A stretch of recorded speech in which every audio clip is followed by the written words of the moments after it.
Au chapitre 2 du livre de Daniel, nous voyons comment Dieu démontra devant les magiciens, les astrologues et les sorciers de Babylone la supériorité de la sagesse divine dont ils ne faisaient aucun cas. À leurs yeux, seuls comptaient leur science et leur philosophie terrestre. Mais lorsque vint le jour de l'épreuve, aucun d'entre eux ne fut capable de résoudre le problème posé par son roi, Nebuchadnezzar. Ce monarque était grand, puissant, riche. Il eut un rêve qui le troubla, le remplit d'effroi. Bien qu'il eût oublié tout ce qui concernait ce songe, l'effet en persistait et le faisait trembler. Toute sa richesse et son bien-être ne lui étaient d'aucun réconfort.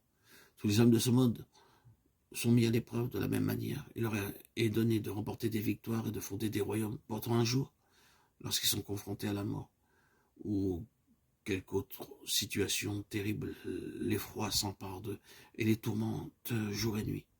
Le roi Nebuchadnezzar se trouvait dans cette situation. C'est pourquoi il chercha l'aide de tous les sages, magiciens et devins.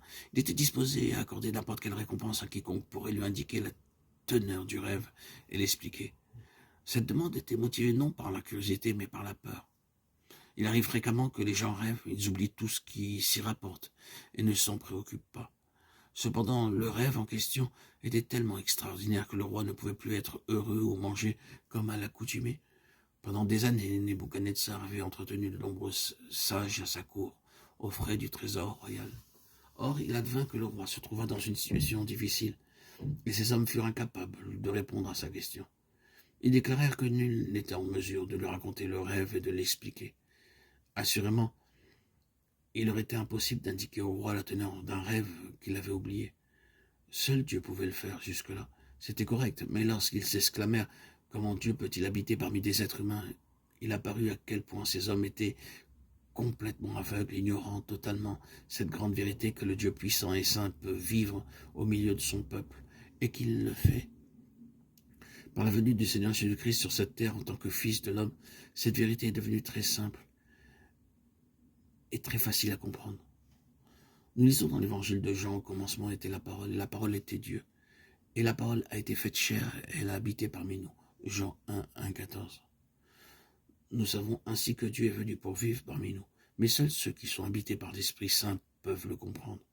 Il leur est donné de percevoir des choses qui ne sont enseignées dans aucune université par aucun professeur, érudit ou philosophe. Voici la promesse de Dieu. Il ne sera plus nécessaire de préparer la réponse et de l'apprendre au préalable. Mais quand on vous livrera, ne vous inquiétez ni de la manière dont vous parlerez, ni de ce que vous direz. Ce que vous aurez à dire vous sera donné à l'heure même, car ce n'est pas vous qui parlerez, c'est l'Esprit de votre Père qui parlera en vous. Matthieu 10, 19, 20. Lorsque le moment sera venu, il vous donnera la parole et la réponse appropriée. Dieu habitera en vous et parlera à travers vous. Vous pouvez avoir lu la Bible à maintes reprises et pourtant, il est possible que vous n'ayez pas compris certains passages. Un jour, lorsque vous serez confronté à un besoin, la lumière de Dieu brillera brusquement dans votre cœur. Vous comprendrez une pensée cachée et l'utiliserez pour la question qui vous sera posée. Le Seigneur révèle bien des choses avant même que n'apparaisse la nécessité de les utiliser. Mais certaines nous sont révélées seulement lorsque le moment est venu. Aussi, n'avons-nous pas à douter ou à craindre, car Dieu donnera la réponse au moment même où nous en aurons besoin. Lorsque nous avons la conviction que Dieu nous répondra en toutes circonstances et nous aidera à affronter victorieusement chaque situation, alors nous devenons également des vainqueurs.